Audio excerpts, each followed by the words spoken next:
What would happen if you woke up to the realization that every nuclear bomb on Earth just stopped working?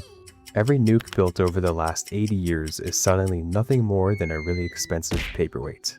The warheads are still intact and the missiles still launch, but when they reach their target, nothing happens. Now, this doesn't mean that all nuclear technology disappears. Power plants still continue to operate, submarines and aircraft carriers still run on their reactors, and the physics of fission and fusion remain unchanged. This would only affect nuclear weapons themselves.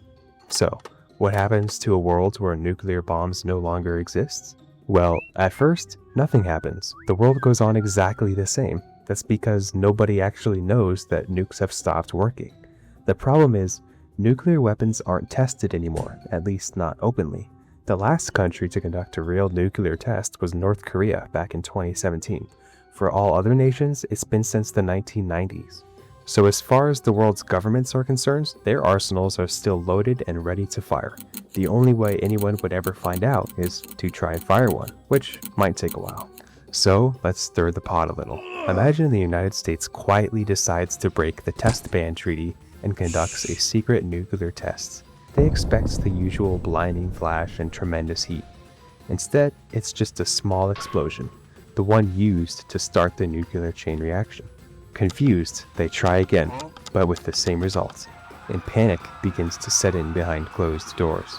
US officials scramble to test more, but every single one of them fails. At first, this knowledge is guarded like the biggest secret in history. Washington shares it only with a few trusted allies, like Britain, France, and maybe some others. But secrets this big don't stay hidden forever, and eventually the truth leaks out, and word spreads across the globe. Nuclear bombs no longer work.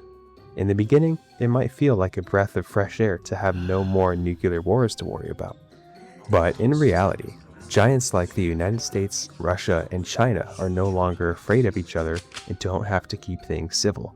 And they have the means necessary to attack each other without any catastrophic consequences. For smaller nuclear-armed states, the impact is even worse. For instance, rivals like India and Pakistan no longer have their ultimate deterrents, preventing any serious wars. North Korea's entire survival strategy, built on the threat of nuclear retaliation, is gone. And Israel, which relies on its undeclared nuclear stockpile to prevent hostile neighbors from sending everything they've got at them. The world's strongest militaries are still strong, but only because of their size, technology, and money, not because of the push of a single red button. Now, countries would have to pour tremendous amounts of money into building up their conventional forces.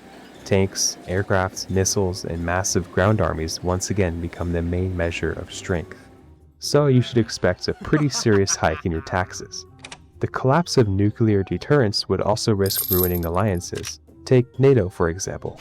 Its strength has always rested on the idea that an attack on one member could trigger a nuclear response from all the other members. Without nukes, there isn't much holding them all together. And other allies who depend on America's nuclear umbrella, like South Korea, Japan, and Taiwan, start to wonder if US protection is still worth trusting. Every military research facility would also be desperately looking for ways to rebuild a working nuclear bomb, but no matter what they try, nothing works. So, nations begin looking for alternatives. Chemical bombs, biological weapons, orbital guns, who knows what is chosen, but hopefully it is scary enough for nations to stop attacking each other.